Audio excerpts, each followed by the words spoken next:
मित्रों, भाइयों और दोस्तों, आज हम बात करेंगे एक ऐसे कानून की जिसने भारत के प्रशासन को पूरी तरह बदल दिया। 1935 का भारत सरकार अधिनियम। यह ब्रिटिश शासन का अब तक का सबसे बड़ा और सबसे विस्तृत कानून था जिसने हमारे संविधान की नींव रखी। लेकिन क्या यह भारत के लिए फायदेमंद था या अंग्रेजों की एक और साजिश? आइए इसे गहराई से समझते हैं। यह अधिनियम क्यों लाया गया? भाइयों, 1919 का भारत सरकार अधिनियम भारतीयों को स्वीकार नहीं था। हम पूर्ण स्वराज्य, कंप्लीट इंडिपेंडेंस चाहते थे, लेकिन अंग्रेज हमें टुकड़ों में अधिकार दे रहे थे। 1919 में ब्रिटिश प्रधानमंत्री रैमजे मैकडोनाल्ड ने घोषणा की कि भारत को डोमिनियन स्टेटस मिलेगा, लेकिन कब मिलेगा इसकी कोई गारंटी नहीं थी। 1930 और 1932 में गोलमेज सम्मेलन हुए, लेकिन उसमें भारतीयों की बातों को ज्यादा तवज्जो नहीं दी गई और फिर 1935 में यह नया कानून आया। 1935 के अधिनियम के प्रमुख बिंदु एक पहली बार संघीय शासन, फेडरलिज्म की बात की गई। मित्रों, इस अधिनियम ने भारत को संघीय शासन प्रणाली देने की कोशिश की। ब्रिटिश भारत और 562 रियासतों को मिलाकर एक संघ बनाने का विचार था, लेकिन क्या हुआ? देशी रियासतें इस संघ में शामिल ही नहीं हुईं, यानी जो सबसे बड़ी योजना थी वही फेल हो गई। दो प्रांतीय स्वायत्तता, प्रोविंशियल ऑटोनॉमी दी गई। पहली बार प्रांतों को ज्यादा अधिकार मिले। भारतीय मंत्रियों को जिम्मेदारी दी गई, लेकिन गवर्नर के पास विशेष शक्तियां, स्पेशल पावर्स थीं। गवर्नर जब चाहे किसी भी फैसले को बदल सकता था, यानी स्वायत्तता बस नाम की थी।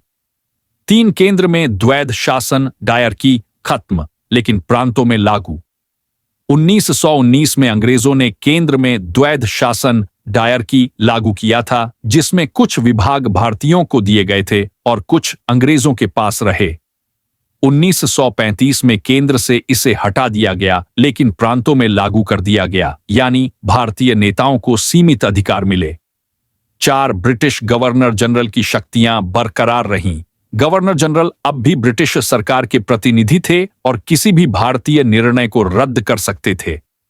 वह अपनी मर्जी से अध्यादेश, ऑर्डिनेंस जारी कर सकते थे, यानी असली ताकत अब भी अंग्रेजों के हाथ में थी। 5 अलग अलग निर्वाचन मंडल, सेपरेट इलेक्टोरेट्स जारी रहे। मित्रों, हिंदू, मुस्लिम, सिख, ईसाई, एंग्लो इंडियन सबके लिए अलग अलग वोटिंग सिस्टम रखा गया। यह फूट डालो, राज करो की नीति का सबसे बड़ा उदाहरण था। 6 भारत में पहली बार संघीय न्यायालय, फेडरल कोर्ट की स्थापना। 1 अक्टूबर 1937 को भारत में फेडरल कोर्ट की स्थापना हुई।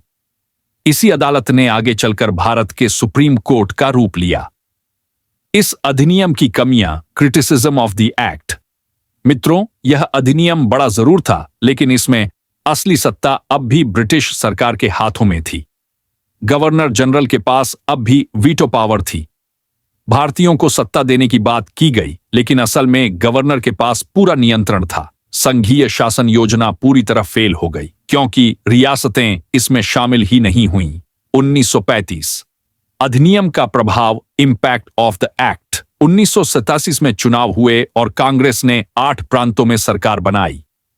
ब्रिटिश हुकूमत को एहसास हुआ कि भारतीय अब सत्ता संभाल सकते हैं। आगे चलकर 1950 में भारतीय संविधान बना, जिसमें इस अधिनियम के कई प्रावधान अपनाए गए।